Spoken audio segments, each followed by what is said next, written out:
come home. She sending me pictures, signed XOXO. You can tell she wants it the way she talks in that tone, the way she looks in that thong. Ooh, she sending me texts, asking baby come home to me. Baby come home, baby come home, please. Blowing up my phone, I got a ton of new messages asking me to come, sexing pictures of her gorgeousness, pictures in a thumb, showing off a new pedicure, wishing she wasn't kissing through the phone. Yeah, she makes it clear she wants me there, where I've been she doesn't care. She wants it now on the living room couch. She's tired of being alone, tired of me not answering the phone, sick of the voice messages and texting XO. Her texts say she missing me, she needs some excitement. Yeah, she got a new outfit, one that I'm liking. Yeah, she talking all sexy and her pictures don't prove it. If I hold out any longer, yeah, baby's gonna lose it. She's leaving me messages saying, baby, come home to me. Baby, come home. Baby, come home. She sending me pictures, signed XOXO. You can tell she wants it the way she talks in that tone, the way she looks in that thong. Ooh, she sending me texts, asking baby come home to me. Baby, come home. Baby, come home. Blowing up my phone, she's all alone and can't get a hold of me. Message overload, so she's texting, she went shopping, bought a new outfit, went and got her toes, then she got off tomorrow, plus her mama wanna watch the kids, so it's on for the night, she wants to stay in, put some excitement in her life, cause she's craving, texting me pictures, asking baby come home, she says she's missing me crazy, tired of texting XOX, her texts say she. Here we go. You're watching the Y2K show, where they play my kind of videos.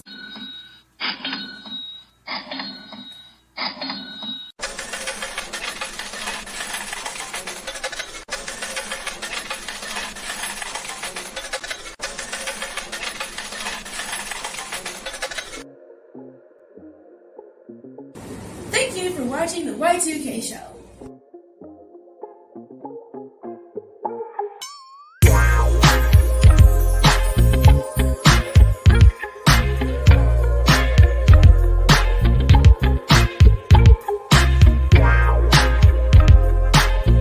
Watching the Y2K show, where they play my kind of videos.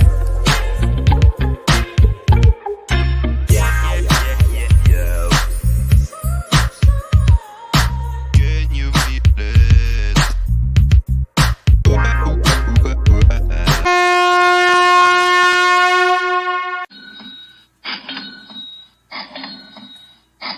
That like button. You're watching the Y2K show, has been entertaining my West Coast for 21 years. Brian, Thank you for watching the Y2K show. please share our channel with others. Drop a message in the replay. Please support our channel with Cash App. Thank you for watching the Y2K show. Hit that like button. You're watching the Y2K show, where they play my kind of videos.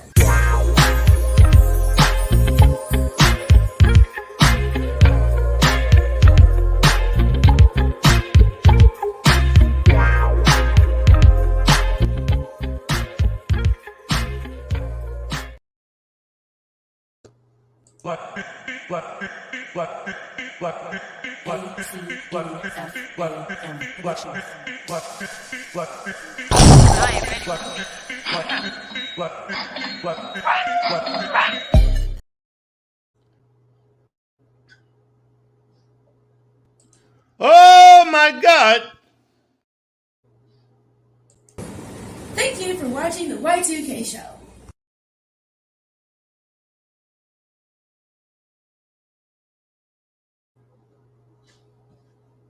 Quiet on the set.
watching the Y2K show, where they play my kind of videos.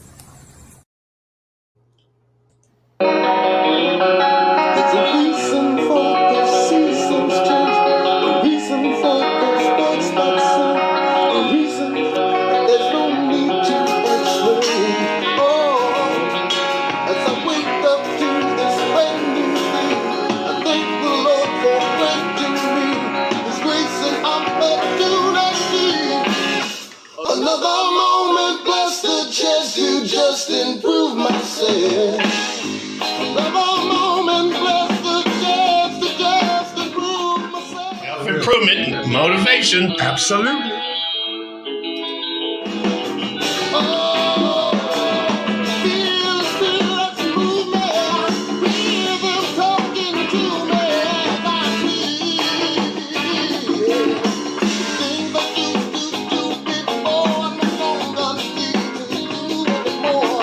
And I found a better way. There's so much more I see. Oh, there's a reason for the seasons change, a reason for those birds that sing, a reason that there's no need to explain. Oh, breakfast still around me, so grateful that it's on me, so thankful for the love today. Every moment lasts.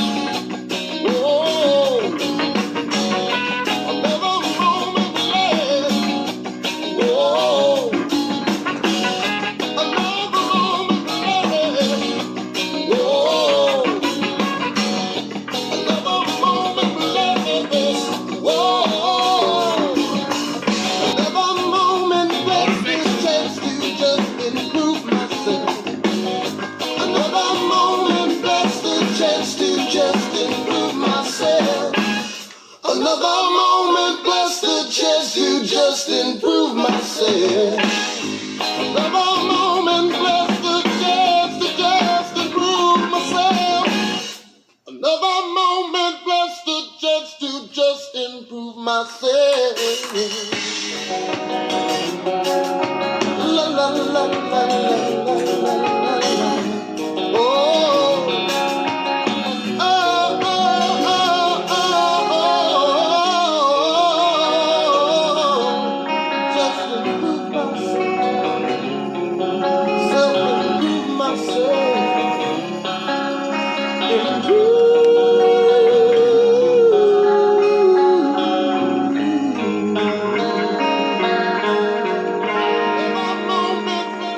Quiet on the set.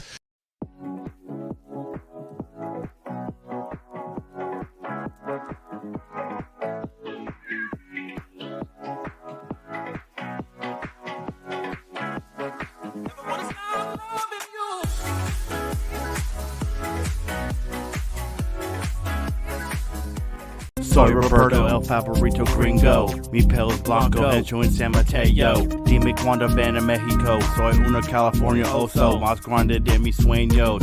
Es un nuevo año, nuevo tiempo, no ratos or latas, no preguntas, preguntas menso. Inteligente pero soy poco loco, fiestas.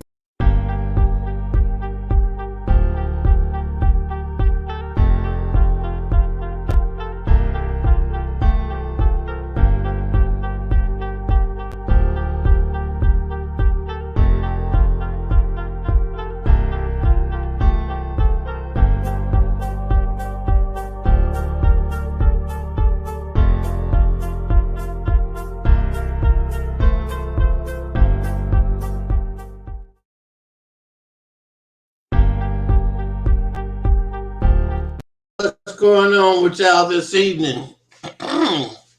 Hey, it's Big Papa Will, live in Las Vegas, bringing another chapter of the Y2K show.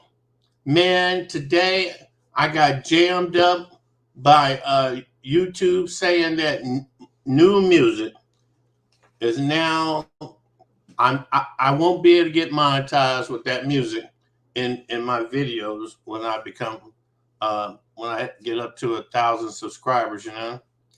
And actually, I'm gonna tell y'all a secret.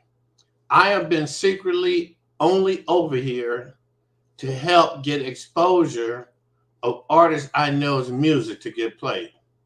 And now some of that music has blowed up. It's copywritten now, by the owners of it. And I can't even play it no more. When I started playing it, people didn't even know who it was. But now it seems that, okay, I done struck out. That's on YouTube. Now, earlier today, I was watching, let me see. Let me think of who I'm trying to think of now, because I'm trying to think of somebody right now. April, was it you earlier today that was having a show? Now I kind of forgot what it was dropped about. It'll come back to me. I'll remember. But anyway, I sent out this petition. I signed the petition and it says, hey, hold up, wait a minute.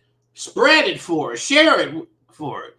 So I went out and I shared it to all the black people. Oh, it was on D-Truth about the little girl that got put out of the school about the way her hair was fixed. Yeah. The way her hair was braided, and somebody took it upon themselves to throw the little girl out of school. That just goes to show you. Whoever you're not closely associated with, you in an open panel environment like a school, you need to be knowing those people and influencing them to be human to your children. Because that is the sole purpose of me doing these lives like this, is to bring us closer to understanding each other, And so I was moving right along, man, and I did it cultural specific. Yeah.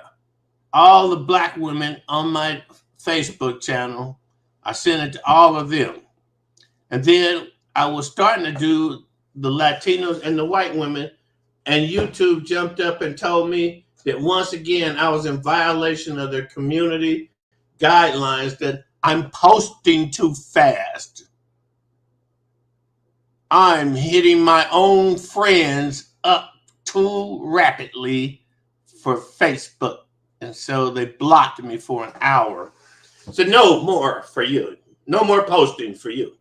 So here I am live, throwing them under the bus again. Both of them, YouTube and Facebook. I'm throwing them on the bus again here live. Now go watch this. They accuse me of doing things like as if I'm some kind of criminal act. They told me that my good points was too low to get special favors from them.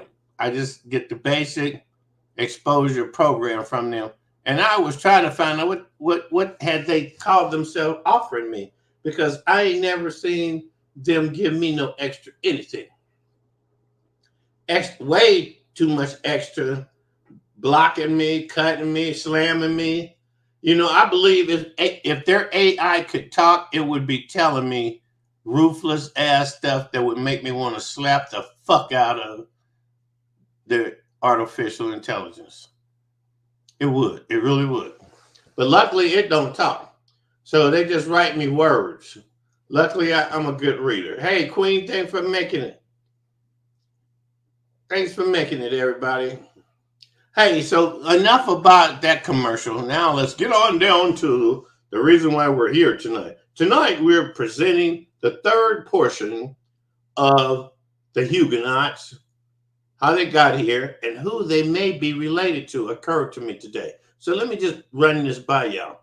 You know how all of us black people, so-called black people, instead of, being just permanently fixed on the word swarty. I'm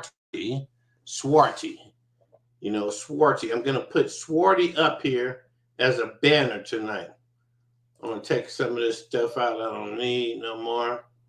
And I'm just going to put this word in here so we all can learn it. Because we all need to learn to practice saying this word. Just like saying your favorite football team's name. We're just going to go with it like this. Swarty. okay, means dark in color. Or if you're kind of swarty, that means, non-melanated. But tawny can refer to that. Tawny, I looked up tawny. It says stuff like blonde hair, blue eyes, which is all stuff you can find in swarty people. Oh, y'all want to know what that is? What that is on my stove back there? I've been wanting me some shrimp fried rice for weeks now. And today I just got up off my lazy butt and bam, hit that shit, knocked it out. So that's my wok sitting there with some more of it in it. Yep. T, he'll tell you about that, some more of it. We'll be doing that, some more of it. Oh my God, here is Puzzle tonight. Welcome, Puzzle. Welcome. Oh man, I love it when all the beautiful, smart women I know start to show up in my show. I know we're going to have some great conversations talking to them, and realists, I pray that you don't miss any of this part, because you didn't see what else was out there today. You done got your grasp full of what went down out there today. So now you need to get on over here with Pops, where Pops don't spit nothing but them true facts. Oh, and I advise y'all to start bringing people to these shows, man. I'll do all the talking, as you can see. And next thing, I know what it means, though. It means, see, it's hard for a content creator to watch content creators live broadcast, because then you'll wind up talking about that content creator at your content, or talking about issues that creator brought up. Well, I want y'all to bring up one issue. Stop blaming the white man, and let's start learning about all these different races, ethnicities, cultures,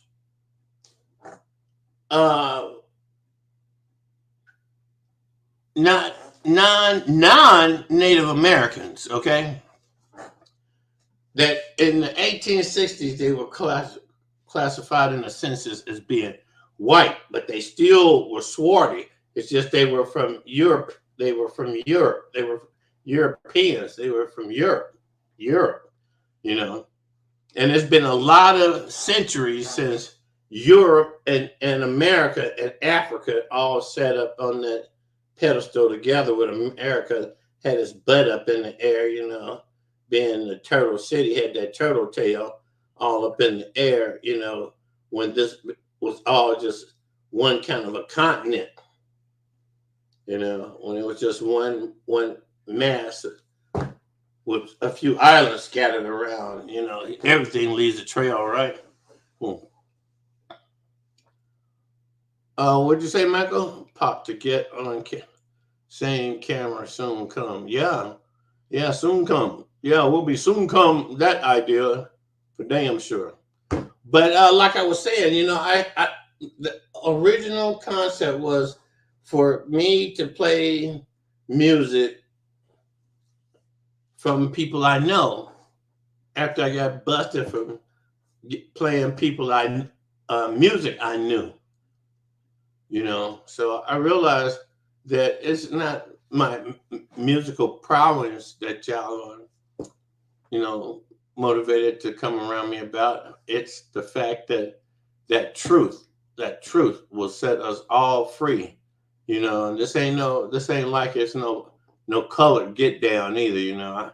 I appreciate all ethnicities, all people of color. Just don't come in here, be Chinese, and call me a racist, because I'll think that you're a troll, and I'll want to start playing with you. You know how the cat plays with the ball of yarn? That's want to be slapping you around and keeping you alive, and making fun out of me and you being one another's company like this. For reals, y'all. So, getting back to why we're here tonight. Tonight, I'm telling you, this is the third part. And I was just killing time, and I went and looked in KURIMEO's bundle of joy and found the next level of what we're going over now. See, we're talking about the Huguenots and the Presbyterians, the Christians, the Catholics. We're talking about all those people now, and even over here in America, the Sephardic Jews and the Morisco Moors settled in South Carolina. We went over that video where William Ellison had the largest plantation of black slaves in South Carolina. Well, later on, we find out that he himself was a Sephardic Jew, and an escaped slave. Okay. And so that should explain it to you, that we think of slavery, we think of white people with black slaves from Africa. Well, I'm sure that by now we done got everybody understand that wasn't nobody brought over here from Africa to be no damn slave. What really happened, and we done been over that story too, so let's just get a little catch up. What happened was Native Americans have been killed, hauled off, impregnated by foreign criminals. I'm calling them criminals because that's what they did. If a person comes to your house and just kicks the door open and just runs to your house, eats up all your popcorn, starts playing with your remote control, and goes in the kids' room, and now he wants to be, that kind of stuff ain't cool. Well, that's what happened to America, the southern part of America specifically. There were indigenous native people in America all the way down to the end of South America that didn't get brought here as slaves, but they got killed off. Whole civilizations been wiped out. Puzzle, you know that, the Incas, the Mayans, and then April, didn't you tell me that you were in like Alabama, Mississippi or somewhere? And that as a parent, that what happened was because Christopher Columbus was a black Sephardic Jew. He died penniless from trying to scam everybody who was ever around, and didn't land here and become a hunter-gatherer or a farmer. And so, you want to live on the high seas, you roll the dice. Bet they hit. They don't hit, hey, bet the next man don't hit if you couldn't hit, right? But anyway, him and more of former Sephardic Jews and former Morisco Moors that escaped the great crusade of the Roman Catholic Church when King Charles was the head guy. He wanted all their money and all their goods and all their business. He wanted it all. And the best way to get it, run them off. You ain't welcome here no more. Leave or die. Convert or die. Yep. You're so right. Here, let me post this comment that Puzzle. This is what I love about Puzzle, because she know all this stuff. She just, she is so totally right. I love looking over there and reading the chat, seeing a positive message. Yeah, it distracts me, especially if I stop and I start reading it. But if I could still flip that switch, talk about it, because she's only posting a comment after something I've already said. I'm learning that when I go to other people's chats, is to write them one-liners so that they can put me in the chat, and anybody that's not subscribed to me can subscribe up to me, because they see that Papa Will and me as friends.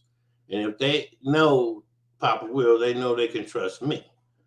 That's the whole rigmarole, or the concept of us being subbed up to each other, right? And when I say, drop your link, it's part of for the people that see this in the replay, because you guys right here, you 3 guys, you 4 guys right here, y'all don't be dropping no links, so it's okay. It's okay. Because just keep sitting here with me and let's keep learning. So anyway, that's my that's my walk with some homemade shrimp fried rice in it. I ate it. That's why I got crumbs on my lips and stuff, I know, Puzzle, you're not a content creator. That's why I kind of slowed down my droll about y'all dropping links. You're a supporter. Andre's a supporter. Michael is a supporter, but, most specifically, without trying to leave anybody out, let me get her dropped over here. Queen, how you doing tonight? Let me get her up. April is a content creator. April has been being a great person up here in what I got? Oh, that's April. Oh, man, I ate that food now. I'm a little dizzy. It's dark outside. Your mind starts playing tricks on you when it gets dark outside. But April is a content creator, so if you guys aren't subbed up to her, y'all go ahead and sub up to her. She's got great content, and she's my friend.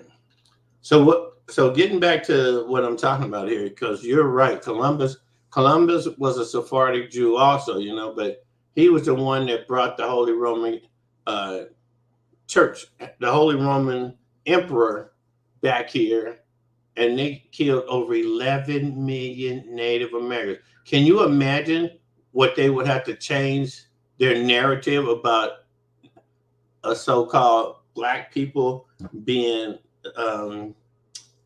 what do they call us? Not the majority, but we're the slim pickings, minority, okay? But anyway, just imagine if 11 million more of us were still here, the descendants of 1 million people, 11 million, the descendants over the centuries. What if they had been allowed to live and continue growing? What if those Spaniards never had come over to the Americas and did anything to anybody? Do you know how large our numbers would be then? Because right now it's a breakdown. It's a breakdown. Just by that one catastrophe. You got me over here. I'm checking Negro on the status. This other person is checking black on the next census. And then you got the Europeans. They always check white. And there's a couple million of them over here now, swarthy people, that call themselves crypto Christians. The definition of a crypto Christian is a person that in their original form of religion, it was not Christianity, but to survive not getting killed by the Holy Roman Crusade before the Ottomans got a hold of that butt and being able to escape, they escaped to France, Germany, some for a minute to Portugal, some to escape to Russia, China, Germany, Ireland, Scotland, and finally England is the part we're concerned with. That in England, these people, because the King James, he was swarthy, and so at that time, 1611, 1450, 1420, it was still a swarthy world, and those people got on those ships as fake Christians, known as crypto Christians, until they got over here, and then the Moors went north, and the Jews went south. And they created their own parcel of America that is called themselves. That they got that. They got that. And so now all of us are dealing with descendants of one way or the other. But not all black people black people, remember to put my quotes up. Not all swarthy Native Americans. When I say Native Americans, let's just know that I'm talking about black people, okay? So I don't have to keep using black, okay?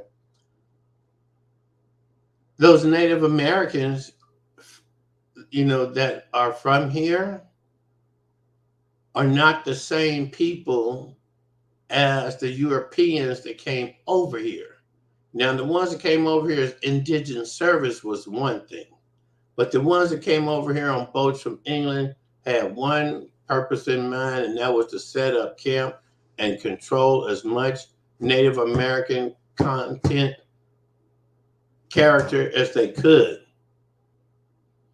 You can't blame it on the white man. The white man had nothing to do with the final conquering of the Western Hemisphere, of the Americas.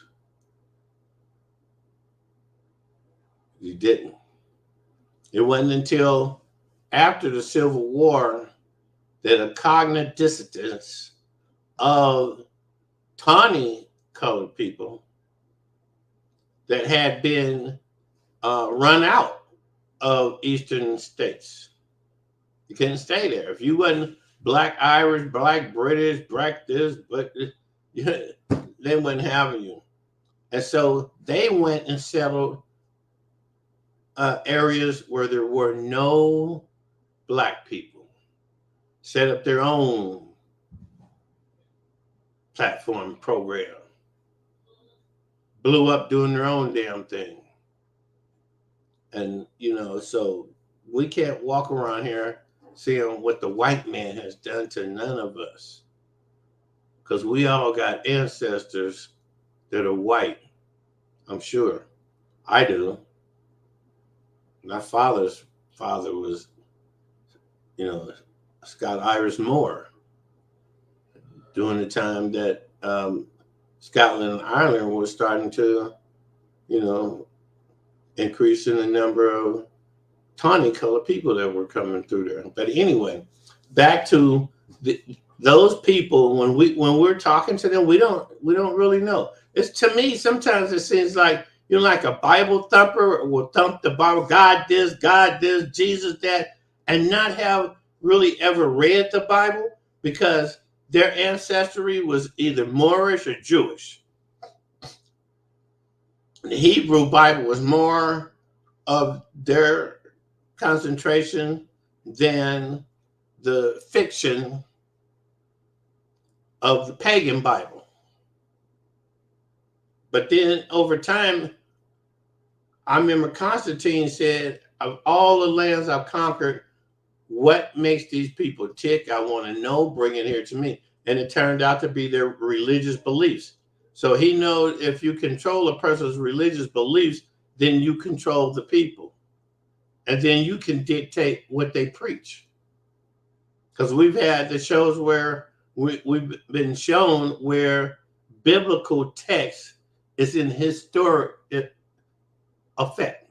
It's in real effect that there are historical portions of the Old Testament Hebrew style in the Bible. And a big portion of that comes from their contact with the Native American that sailed over there and brought them out of darkness. You can say, that was the age of enlightenment that occurred. And that's exactly true. Religion is an artifact to control people. You can say, well, I ain't really religious, but yeah, you're still being controlled by it because those who are in control of making sure that you at least become exposed. You don't have to go and get baptized Catholic like I did, and then get thrown out of the Catholic Church like I did. And then when your mom and daddy moved down the street, you go and get baptized as a Christian like I did. I mean, hell, what do you think I believe? Couldn't even stay in the... Just because I said Jesus Christ wasn't white, it threw me out. Instead of saying, you are so right, young William. Jesus Christ is a made-up entity by the Piso family that was a part of the Roman Empire. They purposely created this figure and associated him with other pagan beliefs such as Christmas and aligned him with the planets to have him be mostly associated with something other than his Greek name. Do you know that Jesus in Latin is Jesus? Come on, help me out here, puzzle. Jesus is Latin for Jesus. And Latin, translated into Greek mythology, means Hail Zeus. Hail Zeus. In pagan belief, Zeus and all the other people up there on Mount Olympus are the ones that was hanging out over there with Thor's daddy, Odin, and well, whoever did it. It was all about control because all those tall pyramids, guess who used to stand up there without no microphone and yell down to the masses of the people below? The guy with the big idea. And that's what my opinion is what the Holy Roman Church did is it built altars for whoever their head priest was for wherever they was invading, and then they brought the native people in who thought that we was cool, we all look alike. We just having a problem understanding what you're saying to us, though, bruh. But my casa is your casa.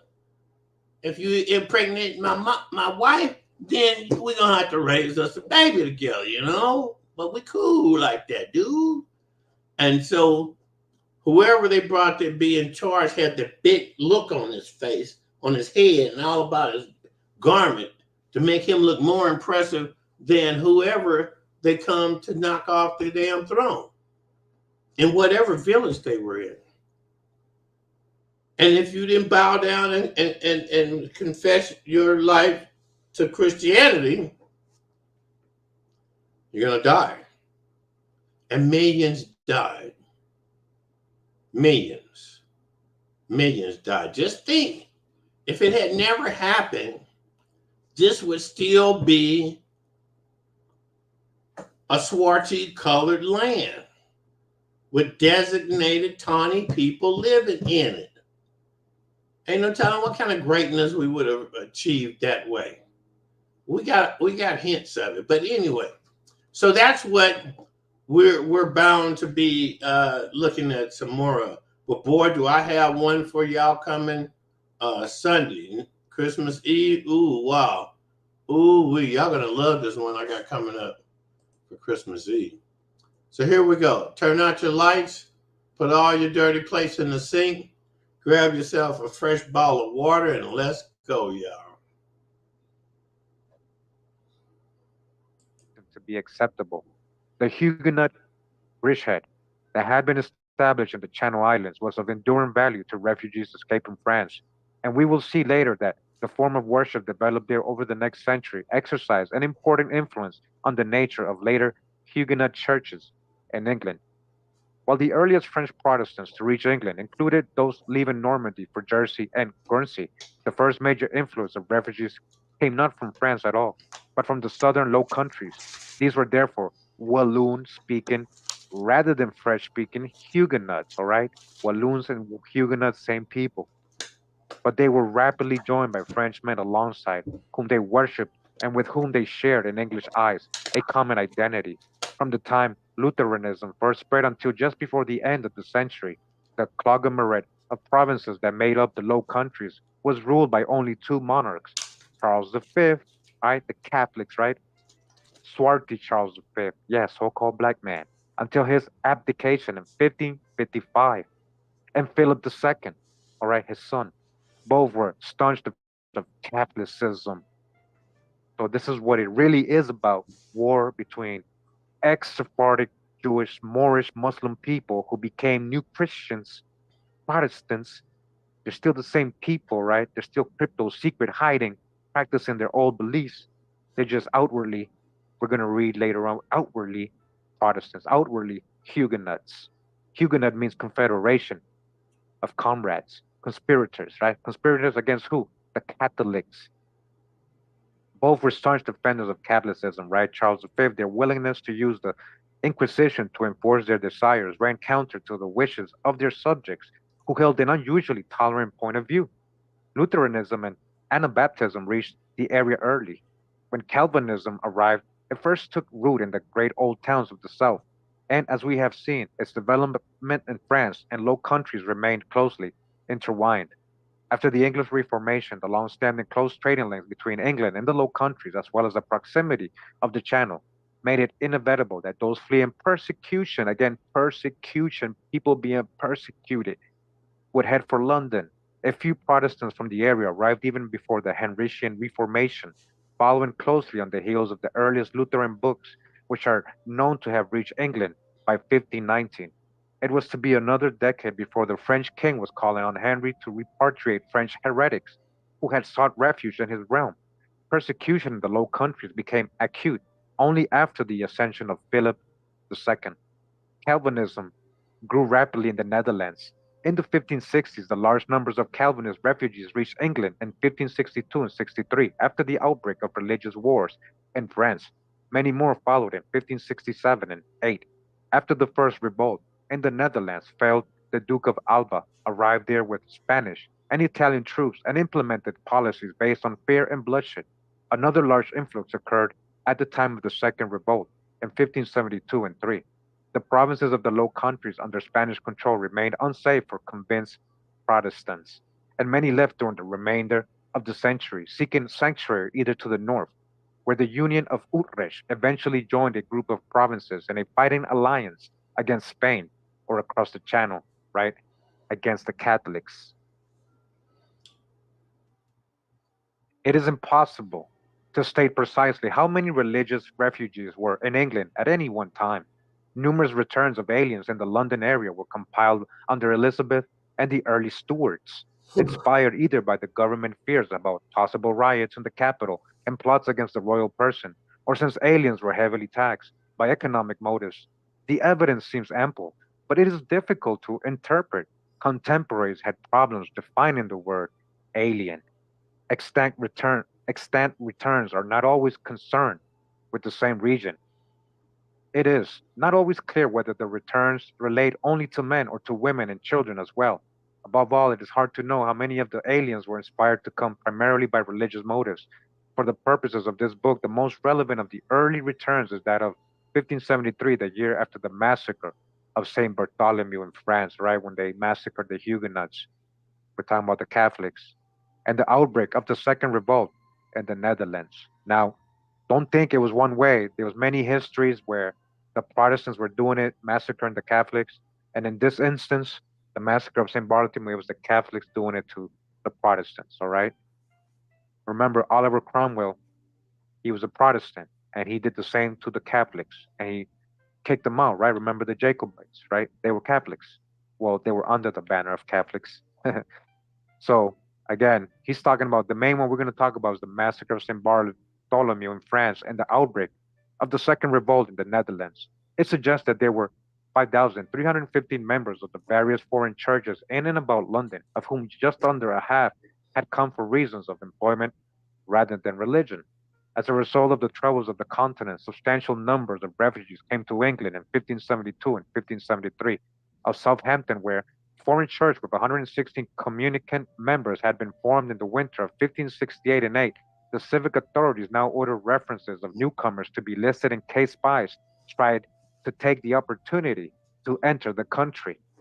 While the major, reported to Lord Burghley that 641 refugees arrived between 27th of August, just after the massacre, and 4th of November, 1572.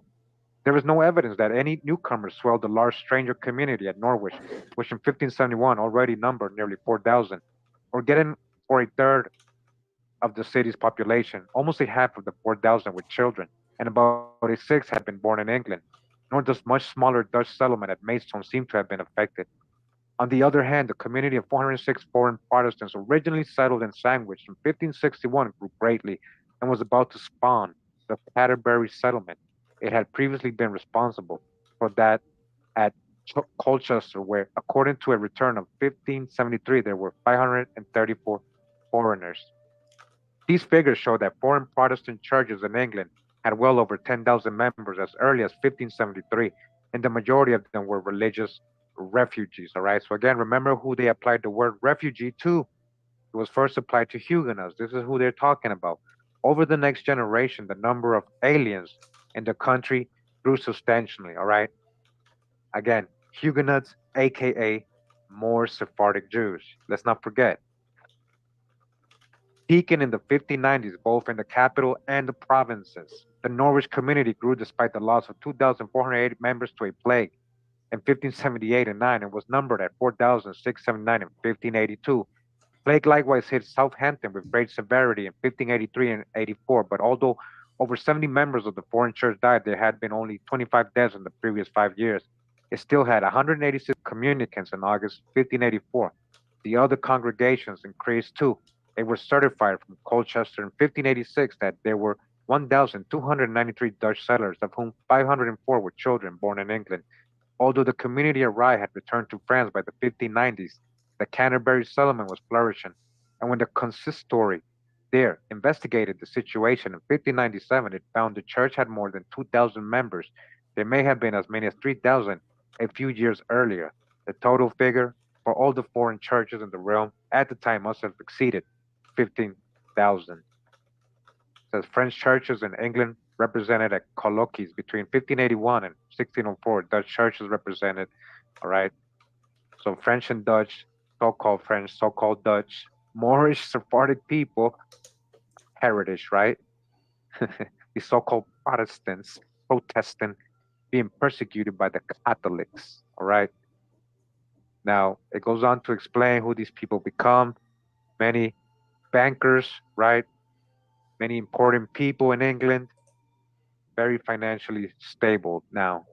I just wanted to read that. So again, you're gonna see you can pursue. This is another source if you want to read the whole thing. Pretty good book. If you're interested in the Huguenots in England, all right. We're gonna go back to the video, all right, and we're gonna continue. Wow. Wherever they said was a Protestant friendly area, many of them ended up in Ireland, England, Scotland, right? A lot, though, a large amount ended up in Ireland. And by the time a lot of them made it over to America, they were considered Irish. Irish. Now, remember, I was telling you about all these Irish coming over here as indentured servants and all that, and so called Black Irish, all right?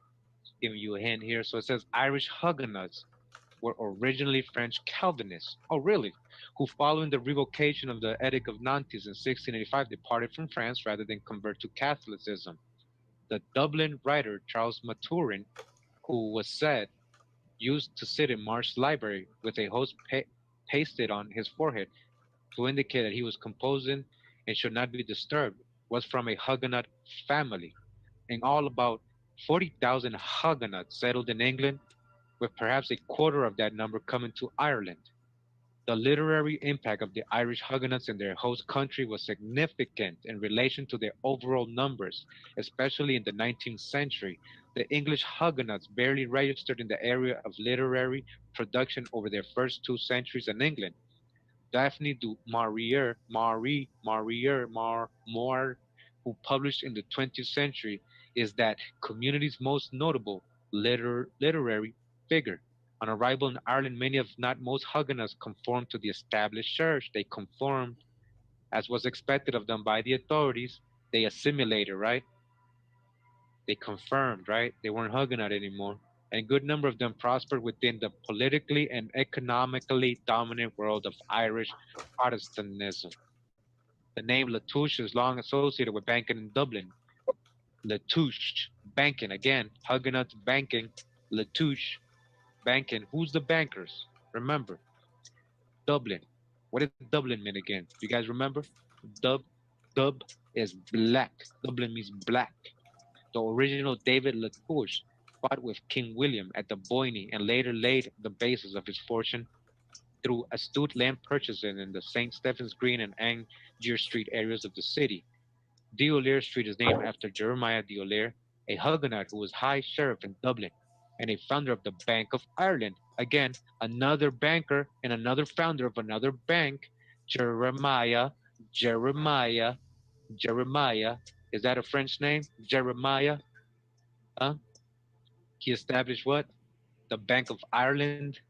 Here we go, another bank, right? Money, commerce, merchants. Today, Lefroy, who was to become Lord Chief Justice of Ireland, was another. Lefroy is more famous today as the man who flirted with and may have even toyed with the feelings of incomparable Jane Austen. Austen was working on the Pride and Prejudice when she knew Lefroy. Some say Darcy modeled on Lefroy, while others maintain it is the character of Elizabeth Bennet that is based on the quick-witted Anglo-Irish Huguenot. Brigham Young University from Provo, Utah, says research in Huguenot settlers in Ireland. All right, so it says the French Protestants who came to Ireland. All right, so French Protestants that came, so-called French Protestants, is that the beginning of their history? Who came to Ireland after the revocation of the Edict of 1965 were from many different regions of France. Many different regions had Huguenots, and from a wide spectrum of backgrounds. What? But I thought they were all the same. A wide spectrum of backgrounds? The Huguenots are of a wide spectrum of backgrounds. Laborers, artisans, craftsmen, tradesmen, and merchants, along with their wives and children, were joined in the period by some 1,000 disbanded military officers, many from noble backgrounds, who were pensioned in Ireland after serving in King William III's army in Ireland. All right, in Flanders in 1600, 1680, and 1690s, and in later campaigns under Queen Anne, mostly on the Iberian Peninsula. Both, all right, on the Iberian Peninsula. Both Robin Gwynn and Raymond Hilton have estimated the total number of refugees who arrived in the period 1685 to 1720 to have been in the region of 10,000. Though some other historians argue for a lower figure, in any event, the number of immigrants declined significantly in the 1720s, with many opting to move on elsewhere, especially to England and America. It should be noted that scarcely any Huguenots traveled to Ireland directly from France. Most first fled to neighboring countries such as the Netherlands. So they became Dutch. They became what? Germans. They became what? Swiss. Finally reaching Ireland. See all these backgrounds they're talking about, right? Who's these people? They assimilated everywhere they went, all right, via England, and they were always on the move. All right, so it says here the history of the Huguenot emigration to America by Charles W. Baird. All right, all right. So, real quick, guys, before we continue with that book, The History of the Immigration of the Huguenots to America, I'm going to go over to what this newspaper right here, right, is the Staunton Spectator. This is on 28th of July, 1863. Special report. Special report, all right? So it starts talking about, let me see. Okay, so it says from the Atlanta Intelligencer, a common story by cousin Norma. And it really, I don't understand what she's talking about there. But then up here, I don't know if it's related, right, to the same, but it seems to be related to the same. It says, sensuous Italy, with its crumbling decay, its lassitude, its women and its wine, its classic hills and valleys, its decay, its barbaric and modern ruins, its faded glory and dreamy mist of a sensuous and luxurious religion, resting on all we see and feel. It is a living dream. Our footsteps wander to Spain. Tired of the Levant, we dreamed our way to the land where our ancestors, the Huguenot Moors, again, our ancestors, the Huguenot Moors, in the golden days of long ago, held high rout and revel, where the Nevada and Morena stretched their misty blue outlines into an ethereal heaven, which seemed to meet the dreamy palaces and gorgeous structures of the luxurious conquerors from the Orient, where Eastern splendors culminated in that master's work of art and beauty which, resting on the banks of the Darro, has ever been the wanderer and Mecca of travelers.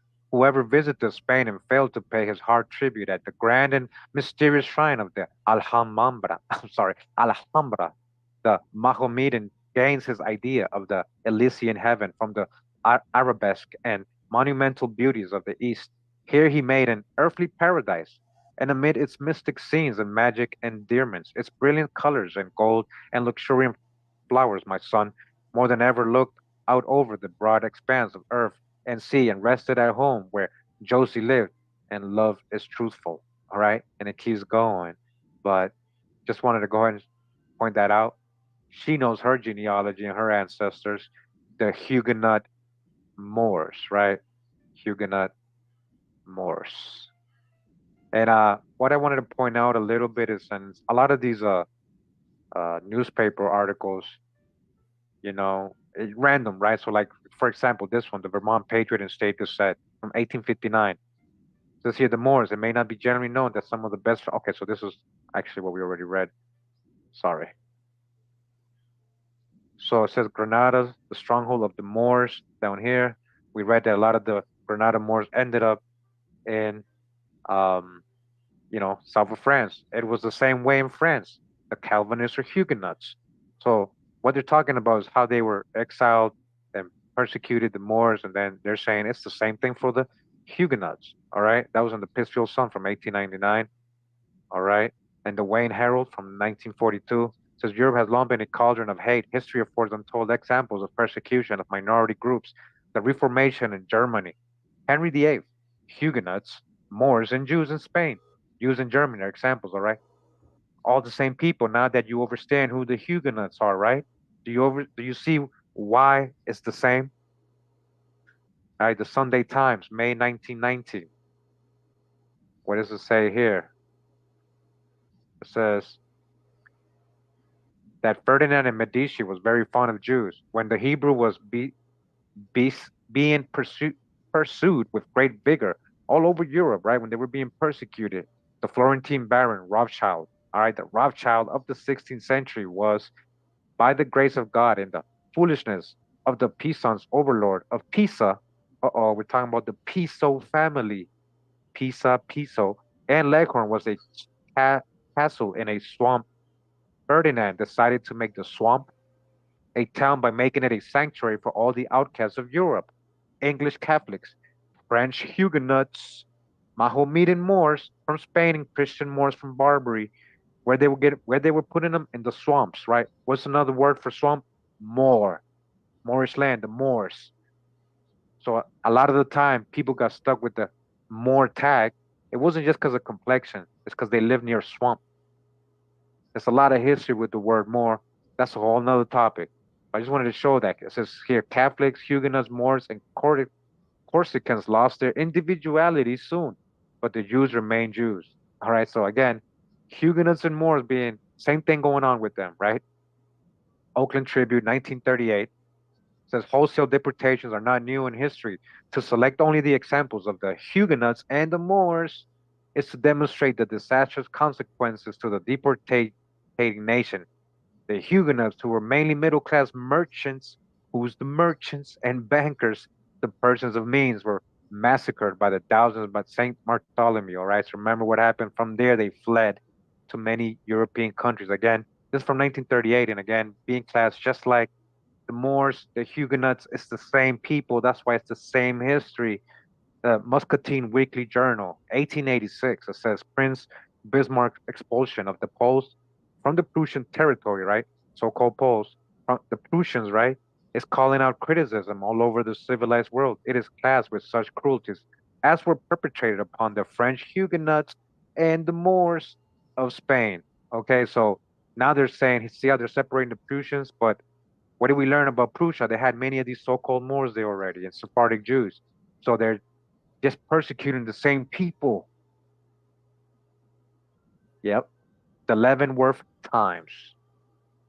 The Spanish Inquisition. It says 1906, right? It says the Spanish Inquisition, the massacres of Dronguela and Saint Bartholomew, the expulsion of the Moors, the Huguenots, and the Acadians, the murderous proselyting of Mohammed, the crucifixion of Christ are examples.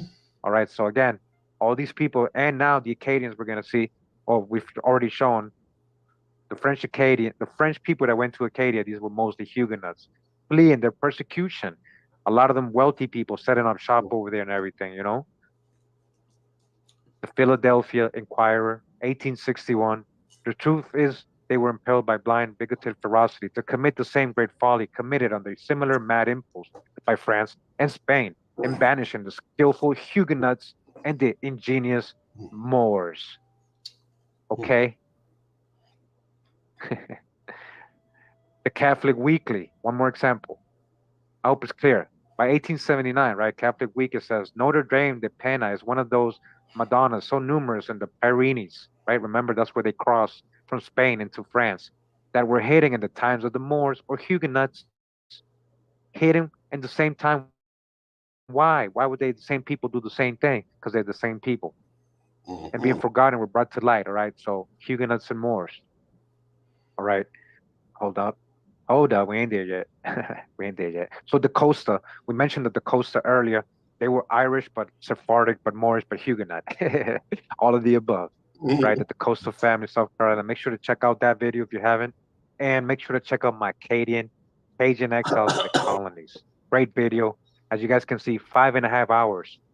A lot of good information. We might redo this one eventually in a couple years.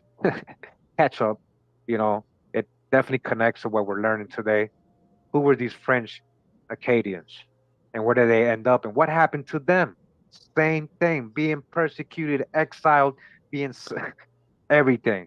We get to understand the full story, and then you understand why it's similar to the French Huguenots and the Moors, right? Alexander Hamilton, we already got his mom, French Huguenot. Make sure to catch that one. And George Washington. We're going to read more on this right now.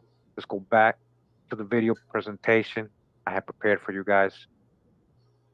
Thanks for tuning in. Let me just go back a little bit. Okay. Because the Netherlands. All right. Thanks for tuning in. I appreciate your patience. I know it's a long video, but eventually you guys can play it back as many times as you want. I like to just go deep and break things down and make things clear, so we get rid of conjectures and guesses and opinions. That's the whole point of this. Share the history of the Huguenot emigration to America by Charles W. Baird. I have undertaken to narrate the coming of the persecuted Protestants of France to the New World, and their establishment, particularly in the seaboard provinces now comprehended within the United States. This movement and settlement took place principally at the time of the revocation of the Edict of Nantes, but before that period, important emigrations had already occurred, emigrations to Acadia, all right? So listen to this. Even before the 1600s, right, this Edict of Nantes, that these French Huguenots were coming to America, right? Now we're learning that they were coming even from the 1400s, 1500s. Listen to this. It says, but before that period, important emigrations had already occurred. Emigrations to Acadia, that's in Canada. The Acadians, the French Acadians, those are all Huguenots. All right, I don't get the ton, same thing. Yep. And these people ended up in Haiti, Florida, and Louisiana. All right. So yes, these are all. Most of these people are Huguenots, and we're gonna see who these Huguenots are, so you can understand real history. All right. We're gonna go in. We're going in deep. All right. So One thing right before you get off, anybody who's catching feelings over this, really shouldn't be, especially if you're a Moor. This is actually helpful to help you distinguish your Moorish lineage. Yes. Yeah, like which Moor house or which Moor descendant, whatever, you want to call it more, So shout out to Kiowa. This was when we were live back like 4 years ago, I think. We were doing the Huguenot presentation. He was with me. So this part I didn't add out, but that was a good point. It's ain't about like, it's ain't personal. It actually might help you if you're into the whole Moorish history. So yeah, exactly. But we didn't even get there yet. But we're gonna. What does Moors have to do with Huguenots, Kiowa? What are you talking about, man? You're confusing me, man. Dangling that carrot a little bit. Well, all right. You must know something, man. All right. So again, these Huguenots, these French, I mean, they're already in America and Acadia and Canada up there. Again, the Acadians, the French Acadians that were relocated from there or even sent to there, or Nova Scotia, right, to Canada, to the French West Indies. Again, French West Indies, where? Haiti. These French Huguenots, these French Europeans, French, French Huguenots, so-called Huguenots in Haiti, and by way of Holland to the Dutch possession of New Netherland, now New York. And still earlier, the effort had been made by Coligny, unsuccessfully indeed, to plant a colony and provide a retreat for the French Calvinists, first in Brazil and afterwards in Florida. All right, so before I see what they're doing now. So they're not calling them Huguenots, but they know it's the same people, right? Because this is a Huguenot book. They're calling them Calvinists at this time. They weren't Huguenots yet.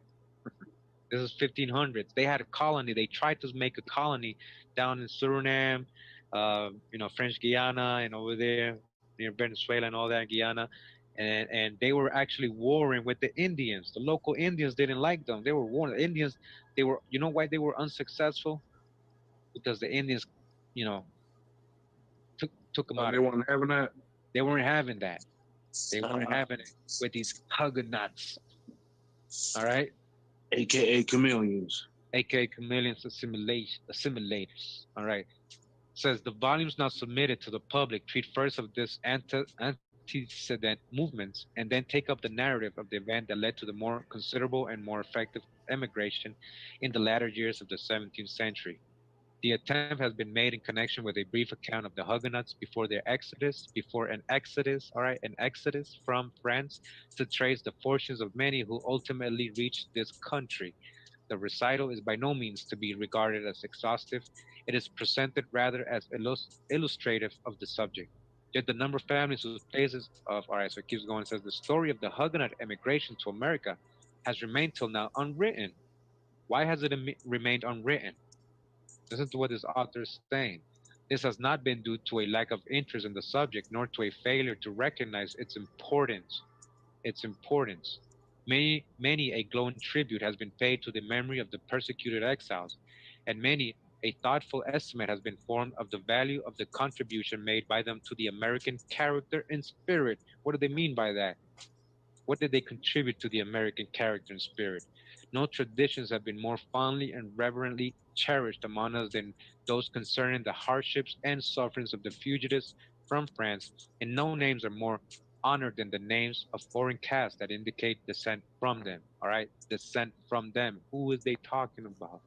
Yet there has scarcely been a serious attempt to set in order the facts that have been known with reference to this theme, much less to delve into the mass of documentary evidence that might be supposed to exist. All right, so this author, I wanted to throw this in this video real quick because he's letting you know, man, they're not even paying attention. They're not really, they're like, there's so much evidence, but no attention has been made to it. Now, I'm going to read this book. It says Archives Internationals de Historia de Indies, all right?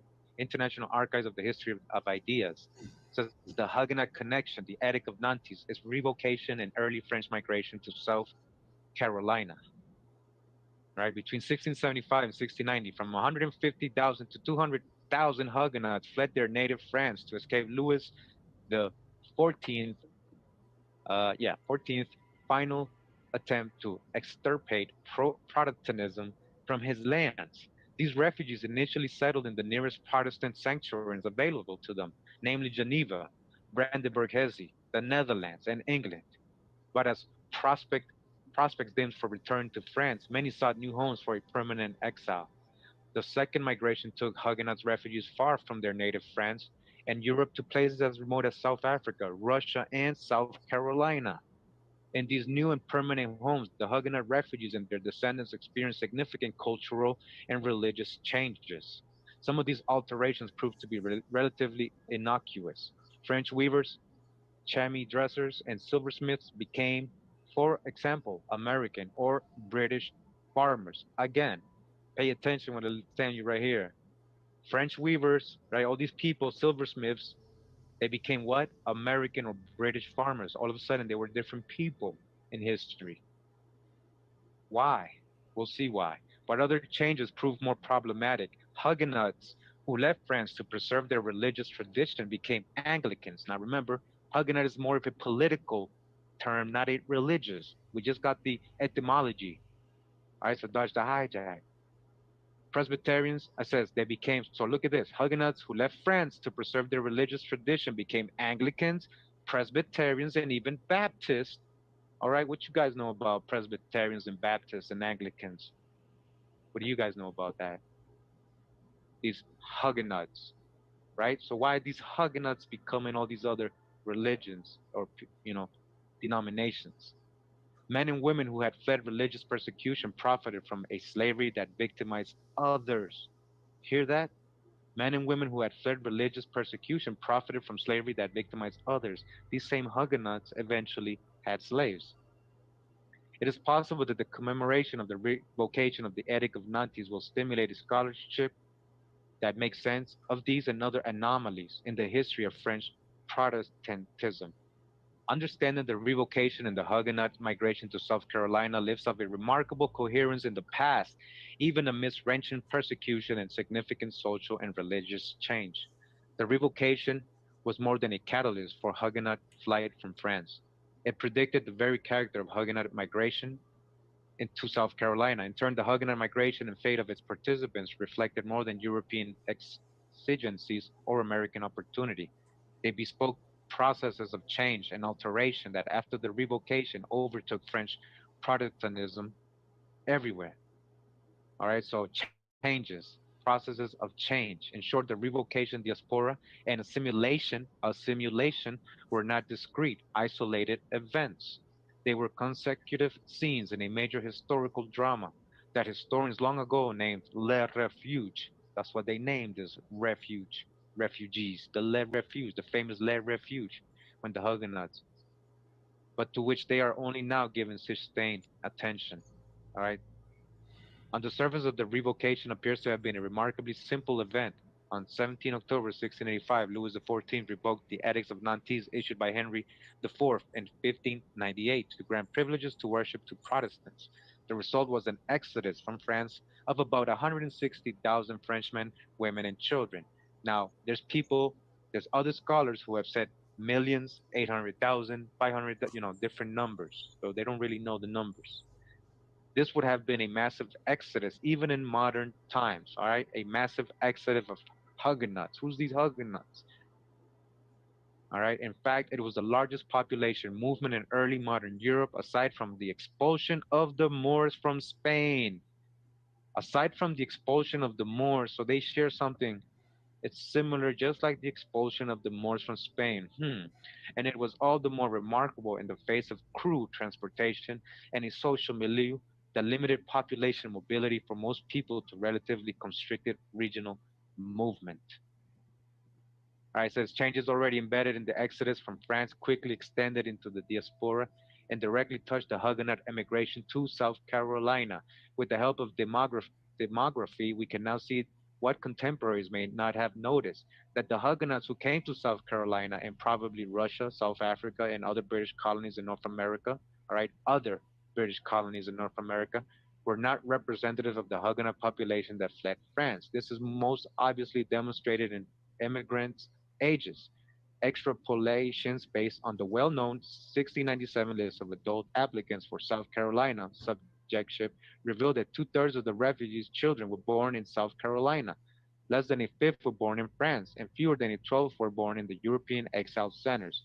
The same pattern held true of the refugee community at New Rochelle, New York, where a 1698 census allows us to document the refugees' actual ages, and probably also at the Narragansett settlement in Rhode Island. All right, so Huguenots all over these places, right? There's also indigenous people in these places, right? Okay. They point out major differences between Huguenot immigrants in America and refugees remaining in Europe. In short, the Huguenots who came to South Carolina composed a self selected subgroup within the larger Exodus population, something historians now call a cohort, distinguished chiefly by its relative youth. The Exodus. It says, yet the Carolina refugees also were pursuing another occupation, farming. While they used traditional trade and merchant terms to describe themselves in their 1697 naturalization petition, many of the same refugees also were obtaining land in utterly astonishing quantities. Astonishing quantities of land. Whose land? Whose land are they getting? The South Carolina land records only describe property dispensed through direct government sale or distributed as inducements to important servants and slaves. They ignored the bird joint market of private sales. Still, the colony's land records alone reveal that by 1700, Huguenots had acquired at least 36,000 acres of land from the government, most of this necessarily given to first generation refugees. In the next decade alone, they and their descendants acquired yet another 68,000 acres from the government. By 1710, then scarcely 30 years after their first arrival in the colony, Huguenot immigrants had acquired more than 104 acres through government sale and distribution. So you see all the land that these people are getting, right? All right. So it says this astonishing Huguenot record makes the better known New England and Pennsylvania land acquisitions patterns pale by comparison. Historians often explain settlement in both these more northerly areas by the lure of land. In fact, South Carolina easily outstrips its northern counterparts in its distribution of land to European immigrants. The English settlers who acquired land in 17th century New England or Pennsylvania before 1720 averaged less than an eighth of the 710 acres obtained by Huguenot immigrants in South Carolina. Even the largest New England and early Pennsylvania farmers usually acquired only 300 or so acres of, and says, in addition, and somewhat surprisingly, Huguenot refugees themselves seem to have pursued land holdings more aggressively than did their Puritan and Quaker contemporaries. Certainly, some refugees acquired very little land. Isaac Vary and Isaac Remeth each received only 100 acres of land in 1694 and 1696, and obtained no more land from the government in the next decade. But others acquired enormous amounts of land. Powerful entrepreneurs like John Gaylord and Philip Gendron obtained between 3,700 and 4,300 acres, respectively, and appeared to have possessed sufficient capital to make much of it productive. It was breadth rather than the all too typical inequality of landholding that made the Huguenot record so remarkable in South Carolina. Virtually every Huguenot male known to be in Carolina in the 1690s received at least some land, 5,100 acres. So all these Huguenots were getting land. By 1710, a judgment made only on government land grant records. In contrast, New England Puritans often accepted increasingly restrictive land distribution policies. Well into the early 18th century, as the historian Philip Graven has demonstrated, men in Andover, Massachusetts, in their 50s and 60s obtained land only through inheritance from fathers who proved notoriously long lived. They did not force town authorities to sell land to them or buy it elsewhere. Moreover, neither English, Welsh, Scottish, nor German immigrants in Pennsylvania ever matched the landholding record found among Huguenots in South Carolina, however appealing William Penn's promotional rhetoric. All right, so just real quick, want to remind everybody. So again, Huguenots, right? More Sephardic Jews, people of color, Black Europeans coming in, they're getting all this land, right? Whose land is it? This is what I'm trying to say. It's not personal. It's just real history, and it's in all your genealogies, like mixed in with the indigenous lines. You know, so a lot of this lineage, right? A lot of this lineage. So it's not about the so-called white evil man coming and taking the land and all that. Why I'm doing this, so you can get a better perspective and understand. Because the past is the past. You know what? Whatever, whoever our ancestors were. You know, who do you represent the most, right? Who's your spirit represent the most, right? That's all I gotta say. But I just want to remind that as we're reading here, don't be imagining again. Don't go back into the hijack and be like, oh, these white people taking our land. But, we just went over a couple of hours of who they were. Thus, widespread Huguenot ownership of land in South Carolina soon produced dramatic changes in the refugees' economic and cultural life. One of the less traumatic changes involved the disappearance of traditional Huguenot trades after 1700. The rich, complex occupational identifications that appeared on the 1697 naturalization petition soon gave way to a ubiquitous designation typical of all European settlers in the colony, planter. All right, so they let go of what they used to be or do, and they just became what? Plantation managers, planters. All right, they were basically getting their own plantations. By the 1720s and even as early as 1710, Huguenots, after Huguenots called, no longer used the traditional French occupational classifications to identify themselves. Little evidence suggests that they eschewed their old occupations deliberately, although evidence on these matters is extremely thin. it does suggest that Huguenots used their old skills when it was desirable. South Carolina, a history. Walter Edgar. South Carolina had one of the more heterogeneous European populations in British North America. By the time of the American Revolution, there were 9 European ethnic groups represented in measurable numbers. Of these, in addition to the English, the French, Scots, Irish, Germans, Welsh, and Jews maintained something of a cultural identity the Dutch and Swedes did not. After the English, the French were the most significant ethnic group in the terms of colonial affairs. Colonial affairs, their hands in the colonial affairs, these French Huguenots, far out of all proportion to their numbers. South Carolina had the largest French population in terms of percentage. Of any of the 13 original colonies, it was a diverse group made of Huguenot refugees, French speaking Swiss, and Acadians. The first French settlers were Huguenots who were attracted to South Carolina by the promise of religious and political freedom and the availability of land. All right. All right. So they try to say, well, they wanted religious freedom and the political freedom, right? But also availability of land. I think that was the biggest reason. Availability of land. Whose Yep. land again? Yep. In April 1680, a group of 45 Huguenots arrived in South Carolina aboard the Richmond, the Huguenot answer to the Carolina and the Mayflower. Over the next few years, other immigrants immigrated as families or individuals. Then in 1685, Louis XIV revoked the Edict of Nantes that had guaranteed French Protestants the right to worship freely. Huguenots were persecuted and thousands sought refuge in Switzerland, Netherlands, England, and the New World. All right, we know the story now, right? In the decade following the revocation, 1,500 fled to South Carolina, many of them escaping with only their lives. In 1685, after months of suffering from abuses by French soldiers, Judith Gayton Manigault wrote that her family resolved on quitting France by night, abandoning the house with its furniture. We contrived to hide ourselves for 10 days while a search was made for us. The Gaytons, via an underground railroad of Huguenot sympathizers, escaped from France and made their way eventually to England and then to South Carolina. Some Huguenots remained in Charlestown, but most moved north and east along the eastern branch of the Copper River and on the vacant lands along the Santee River to what was then South Carolina's northern frontier. There they established themselves as planters. They became what? Planters and plantation owners. What does that mean? That means they had slaves, right? So there they established themselves as planters again, plantation owners, what would become one of the richest rice growing areas of the colony. Until about 1720, they continued to speak and write in French and married within the Huguenot community. After that time, Huguenots intermarried with the English majority in the Low Country, joined the Church of England, and made little effort to perpetuate the remembrance of a distinct nationality. Few even anglicized their names. While they may have become anglicized in many ways, Huguenots and their English neighbors continued to recognize the former's heritage. The area along the Santee where they lived was known as the French Santee, and when parishes were established in the 18th century, one was called St. Thomas and St. Denis.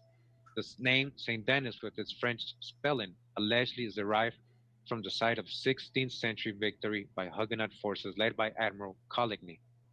The French heritage was also displayed in the retention of family names Bonneau, Cordes, de Saussure, de Vaux, Du Bois, or Du Bois, right? Du Bois, Du Bois, Webb Du Bois, Du Bois, Fort, Gaillard, Gendron, Gerard, Horry, Huger, Lawrence, Laguerre, Manigault, Marion, Perry, Porcher or Porch, Prelot, Ravenel, Simmons, and Timothy. Assimilation did not come easy for the Huguenots, who found themselves the objects of intense ethnic animosity. In the elections for the first Commons House of Assembly in 1692, 5 of the 6 delegates from Craven County were Huguenots. This led to an angry petition to Governor Philip Ludwell asking him to prevent the Huguenots from taking their seats. Shall the Frenchmen who cannot speak our language make our laws? You see what's going on? These Huguenots already making laws, right? They get in power. They gain in land and power. Trying to unseat the Craven delegation was not enough for some bigots. They demanded the enforcement of more extreme provisions of England's alien laws that would have denied Huguenots the right to vote. serve on juries, or even inherit property. Governor Ludwig ignored the protests. It permitted the Huguenots to take their seats. It says by 1730s, the Huguenots had begun to abandon their language and customs. Why would somebody abandon their language and customs and to merge with the English majority? Huh? They were no longer as alien as they once had been. The more they became assimilated, the more successful they became. Later, French immigrants settled on the frontier away from the centers of population and for a while clung to their own ways. So a lot of these French frontiermen, these woodsmen, these naturalists, these men going in the woods, these traders, they were Huguenots. All right, we're going to see one that's very famous later on. But most of those Frenchmen, French traders, fur traders, we already got the French enslavement video I did about the Indians. They were not just trading fur; they was trading Indians, right? Humans, or over to the English. Their buddies, you see, the ones they were assimilating with. And they too married their neighbors, whether or not they were French. In Charleston, no one really cared whether backwoods French or German settlers kept their alien culture and language out of sight and earshot. They were supposed to be the colony's first line of defense against the Indians. So real quick, I'm in the Huguenot Society of the Founders of Mannequin Town in the colony of Virginia. We're going to be talking about Mannequin Town today again. So it's here the Monacan Indians and Monacan Town. It says here in 1699, a Huguenot colony took the Indian land and established a settlement of their own. Huguenot colony, what? Took. They took it. They weren't giving it to them. They took it from Monacan Sioux Indians. Through intermarriage with their white settlers or through uniting with other tribes, the Monacan population gradually decreased. All right, what happened? Intermarriage with who? These Huguenot. We're going to see Moors, settlers. All right, so real quick, we're just going to read this book. It says the history and present state of Virginia in 4 parts. All right, this is from, as you guys can see here, 1705. 1705 publication date, 1700s, this book. We're going to go to page 45 of this book where it starts talking about these French refugees. Who is the first refugees? The etymology of the word refugee will tell you that the first people called refugees were Huguenots. Who are the Huguenots? We're going to get into that real quick, just for reference. But before that, it says here, all the French refugees sent in thither by the charitable exhibition of His late Majesty King Williams are naturalized. They're talking about over here in Virginia and James River, Piedmont region. It says in the year 1699, there went over in about 300 of these, all right, 300 Huguenots, and the year following about 200 more, 200, that's 500 Huguenots, and so on, all right, and so on, till there arrived in all between 700 to 800 men, women, and children. They're talking about Huguenots who had fled from France on account of their religion. Protestants, right? Cryptos. The Catholics were after them, persecuting them. Most of them were cryptos. Who are the Huguenots? We're going to get into that real quick, just for reference. Those who went over there the first year were advised to sit on a piece of very rich land, about 20 miles above the falls of James River. On the south side of the river, which land was formerly the seat of the great and warlike nation of Indians called the Monacans, a warlike nation, the Siouans, ancient Siouans, none of which are now left in those parts. What happened to them? What do you mean they're not left? This is written in 1705, 1700s. What happened to the Monacans? But the land still retains their name and is called the Monacan Town. We're going to be reading about that today, what happened to Monacan Town. Who ended up with Monacan Town? The refugees that arrived the second year went also first to the Monacan Town, but afterwards, upon some disagreement, several dispersed themselves up and down the country, and those that have arrived since have followed their example, except some few that settled likewise at the Monacan Town. All right, who settled in Monacan Town? What happened to them? They just disappeared? Really? Come on now. Now, this article is called the establishment of the Huguenots in Virginia. I'm just going to keep reading a little bit more of this history real quick. This is by Mary Wilson Bonahan Land, College of William and Mary, Arts and Sciences. All right. Now it says here, before giving an account of the chief events relative to Huguenot history through the period leading up to the revocation of Edict of Nantes, it may be well to offer here some explanation concerning the origin of the term Huguenot, which was first used about 1560. Authorities have found it impossible to determine the true origin, right? So they don't really know the origin. They can't tell you, oh, Huguenot means this or that, and it's just some Christians. They don't, they're just making stuff up right there, right? Because they've been trying to find the origin of this appellation, and many theories have been advanced and explanation.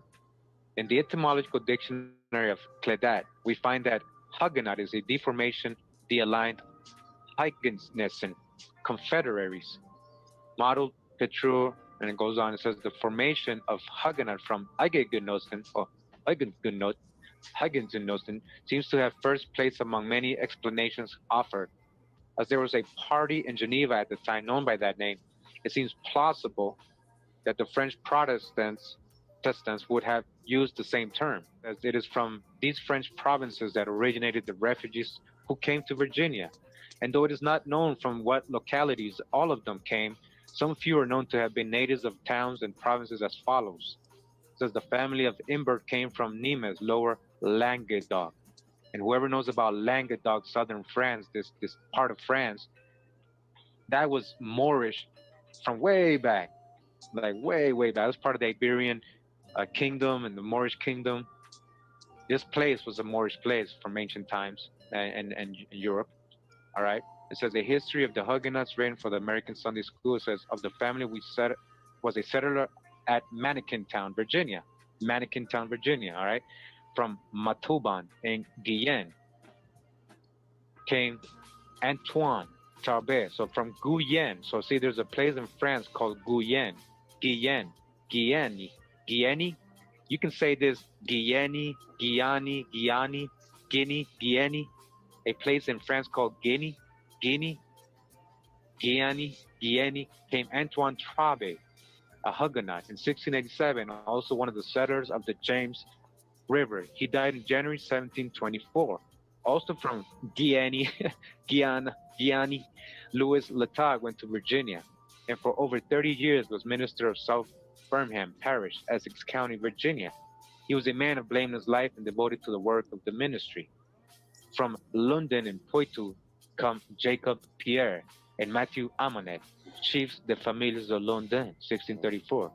Jacob Amonet was one of the settlers of Manikintown, all right? It's a place actually named after the Manikin Indians. All right, so it says the birthplace of Oliver de la Muse, the founder of the settlement at Manikintown, was not far from Nantes in Brittany. Here was the seat of the noble house of Lamuse Pontus. David, his son Caesar, and his grandson Olivier. Soon after the revocation of the Edict of Nantes, Olivier de Lamuse attempted to flee from France, but was arrested on the island of Ré. He was imprisoned in La Rochelle and Nantes, where every effort was made to persuade him to abjure, but without success, so he was finally expelled from France as a dangerous heretic. He was sent to England, from where he later came to Virginia on the Mary Ann in 1700. All right, the Mary Ann is a ship. All right. Also, a native of Nantes in Brittany was Paul Micau, who came to Virginia from England. All right. So it's a French coming from England. All right. He might have been listed. Remember, they became American or British, right? They were starting to name themselves American or British. They were hiding their Huguenot history and settled on the Rappahannock in Essex County. Claude Philippe de Richebourg, the first minister of the Huguenot settlement in Virginia, came from Saint Sever in the province of Berry. Owing to disputes in his parish, he moved in 1707 with a number of his adherents to the Carolinas and was a pastor of the French church in Charleston. He died in 1719. So the Manikintown from Port des Barkeys came Jacques Bilbot to Manikintown, all right? Jean Bilbot Reconnaît, Metelet, Safeme, oh, that's French, 4,000 livres, fled from Port de Barques in 1681 to England. Jacques Bilot, or Bilboa, right? You see that? Balboa, Bilboa, Billabut. You see what I was saying earlier about the surnames, right? So Billabut, Bilboa, or Balboa. in Spain, Balboa, Bilbao, or Bilebo, all the same. These are Huguenots, right? AKA Huguenots.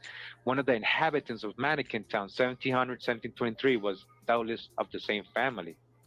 At South BC was born Jean Pennetier, Jacques Pennetier, fugitive de Soubise. John Pennetier, naturalized in England, March 1682. Pennetier, one of the settlers of Mannequin Town, Virginia, 1700. Chatelis in Saintonge was the birthplace of Jacques Fontaine, the Huguenot pastor, ancestor of the American families of Fontaine and Maury. All right, Maury, the Maury families, Huguenots. All right, plans and propaganda for the emigration of Huguenots to America.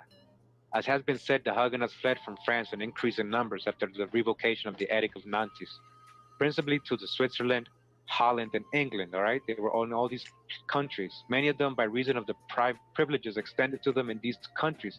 Why did they have privileges in these countries? Think about that and remember that. Others, however, a more adventurous spirit or desirous of obtaining even more freedom, left these countries for America.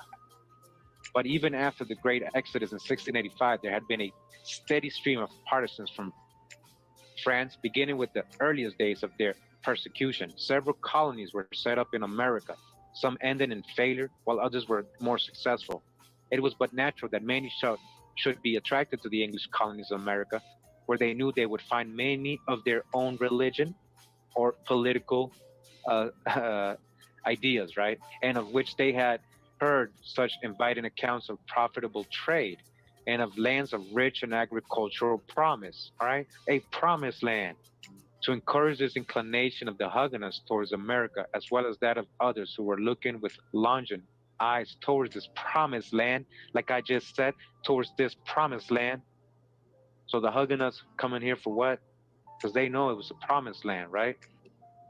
You know, a few travelers of the period wrote in glowing terms of what they had seen and gave much publicity to their works, which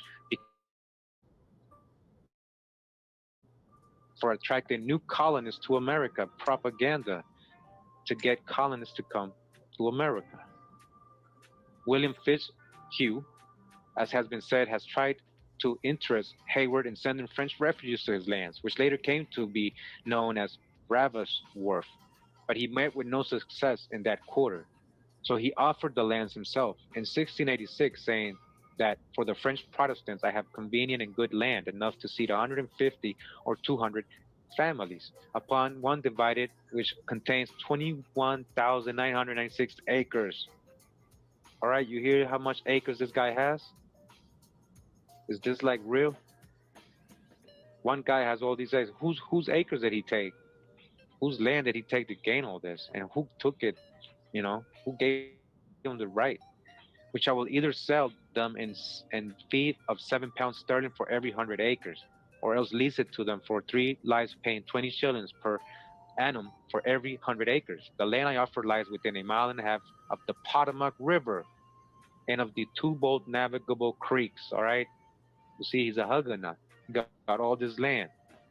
From the Vestry Book of King William's Parish, Virginia, 1707-1750, we learned that as early as 1683, Baron de Sauncey seated a colony on the Lower James, having obtained permission from the English government to establish a colony of Huguenots in Virginia. The settlement was made in what is now Nansemond County, then known as Sutton Hundred. This was evidently not very favorable location for a colony, and no records of it have been discovered. From the same source, we learned that in the year 1687, 600 Huguenots came to Virginia, and that it is very probable that some of those settled on the lands offered by William Fitzhugh, some in Stafford and some in Spotsylvania. So we see that all through the 17th century, Virginia was constantly receiving the refugees from France in large numbers and small, the number reaching its peak in 1700, when about 800 came over, many of whom settled at Mannequin Town. It is these settlers who will now be our chief concern, it says here. And it says chapter 4, the settlement of Huguenots in Mannequin Town. And it says, up James River is a colony of French refugees who at Mannequin Town live happily under our government, enjoying their own language and customs. Their own language and customs. We're going to see what that is towards the end of the video, what it really was. I know you're thinking French and Protestant right now. The settlement of Huguenots in Mannequin Town says plans for emigration had long been in the minds of those Huguenots who sailed from England in the year 1700. Plans which had been in the making for about 2 years and which had been changed many times. Much had been done in London to encourage and aid in going into America, all right? They were encouraging this to go to America, those who had become interested in so doing, since many of the refugees had come to England with few or none of their possessions and constantly required financial aid until they could establish themselves profitably. They required what? Financial aid. What does that mean? It means indentured servitude. That's the only financial aid they're going to get. Indentured servitude or a land grant, depending on their status and their connections and their money. Disbursements were made to those needing money from the Protestant Relief Fund, a Protestant Relief Fund, to get people to come to America. Listen to this. And it was from this fund that many were enabled to come to Virginia. They had a fund for these Protestants to come to Virginia. Records in the Library of Goodhall in London give an account of these disbursements. As for example, in June 1700, the sum of 38 pounds was given to Mon Benjamin de Jubes, minister appointed to go to Virginia. Later in August of the same year, a request for 20 pounds was made for M. Castaigne, one of the physicians among the refugees bound from Virginia. Later, still in the same year, requests were made for money for such Vaudois and French refugees as designed to settle in Virginia. Much was done also in regard to actually finding them land in America where they could settle. Negotiations had first been made with Daniel Cox, proprietary of Carolina and Florida, for purchasing land in Florida. The second objective had been Carolina. Letters in regard to the third plan indicate that land of the Nansemond River in Norfolk County had been designated as their destination. When the plans were finally carried out and 4 ships sailed to Virginia carrying them 700 and 800 Huguenots, Mannequin Town on the James River was to be the final destination for many of them.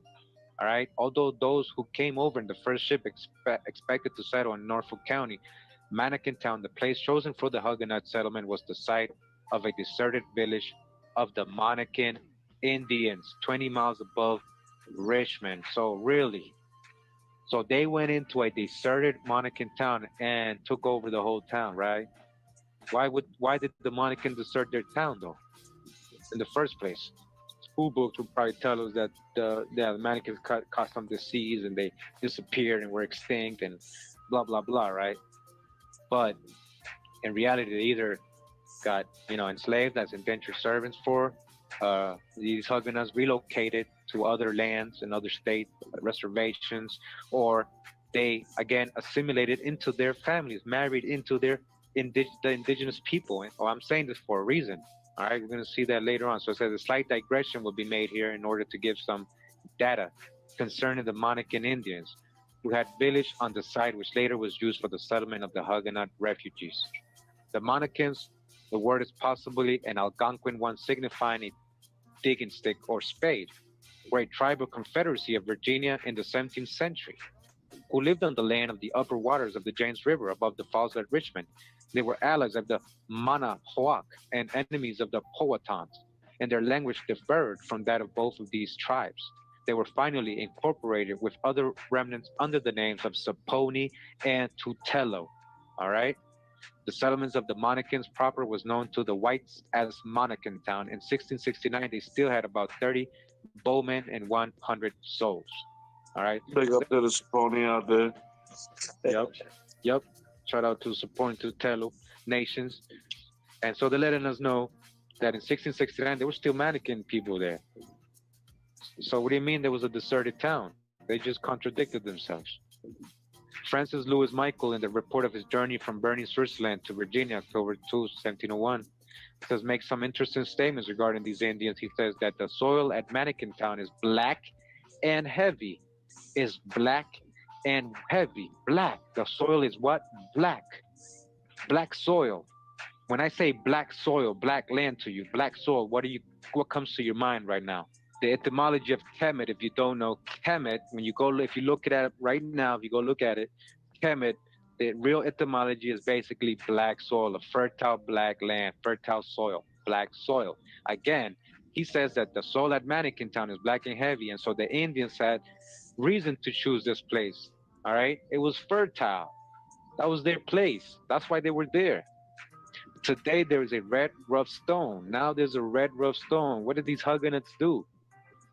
Now it looks like Egypt, modern Egypt, they're saying. Red rough stone, standing 4 feet high out of the ground, where at certain times the Indians, held religious services, as they supposed about 30 years ago. They still dwelled there. But when they inflicted some injury upon the Christians, Claude Bourne, who was then living on the frontier, namely at Fallens Creek, Fallen Creek, mounted one of his company and attacked the Indians boldly. He soon overcame them and put all of them to the sword, also destroyed their settlement and whatever they owned. So you see what happened to them, right? Indentured servants, most likely. As has been stated, 4 ships, Virginia, bringing the refugees. The first of these 4 ships, the Marianne, and brought to Virginia July 1700, 207 men, women, and children. Many of these went to Mannequin Town. The pastor Claude Philip de Richburg was among these, as well as the Marquise de la Muse and de Sally. On the second ship, the Peter and Anthony, which arrived in Virginia about September 20, 1700, there were 169 refugees. On board this ship was Benjamin de Jukes, who was the pastor. So de Jukes, Benjamin de Jukes, right? Dodge the hijack, who was their pastor, right? And was also the real founder and leader of the whole settlement of Mannequin Town. Oh, the founder and settler, this de Jukes.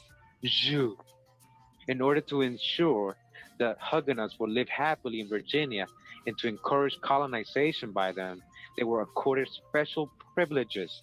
10,000 acres of land were donated to them. Okay? 10,000 acres of land donated to them. The best of the James River. The best on the James River, 20 miles above Richmond, being the deserted village of the Monacan Indians. A fertile, very fertile place, huh? What a coincidence. They were soon granted full citizenship. Oh, they got their citizenship. They got their nationality. Good for them, huh? Citizenship, nationality. Oh, they got a nationhood now. And were exempted from taxation for a period of 7 years. Oh, hold up. So why are they exempted from taxation and they're getting full citizenship? Why are they getting all these privileges? Man, these Huguenots. They were granted freedom of worship under ministers of their choice. So I just wanted you guys to see what happened. I just wanted to show you this historic marker here. As it says here, Huguenot settlement. In 1700, 1701, Huguenots, French Protestant refugees, all right, who's the Protestants now, you know, aka Moors, settled in this region on land provided to them by the Virginia colony. The Huguenot settlement, known as Mannequin Town, centered at the former site of a Monacan Indian town. Former site, what happened? All right. Located south of the James River, during this period, the Monacans and other Indian tribes traded with the settlers. In 1700, the Virginia General Assembly established the King William Parish, which enabled the Huguenots to have their own church, pastor, and set their own parish titles. Over time, the Huguenots obtained individual land grants on both sides of the James River and throughout this region. And from there, the Monacan history of people disappear, right? Or supposedly go extinct, right? They don't know what happened to them. They started being labeled so-called Negroes, indentured servants, Cherokees. Oh man, let me have one of the water. Huguenots started assimilating Kalani. or amalgamating with Y2K them. show. Welcome aboard, my friend. And that was the case many times. I think this is very important, like, you know, again, a tribe that people really don't know, and they are suing. I just wanted to bring this to your attention. The Monacan nation, who had been living in this region for thousands and thousands and thousands of years. They know people was living in this area up to 18,000 years. Wow. They have found evidence of human habitation that long in this area. Again, these are part of the mound building culture that was over here in the eastern shore. The Siouans that came down from Ohio.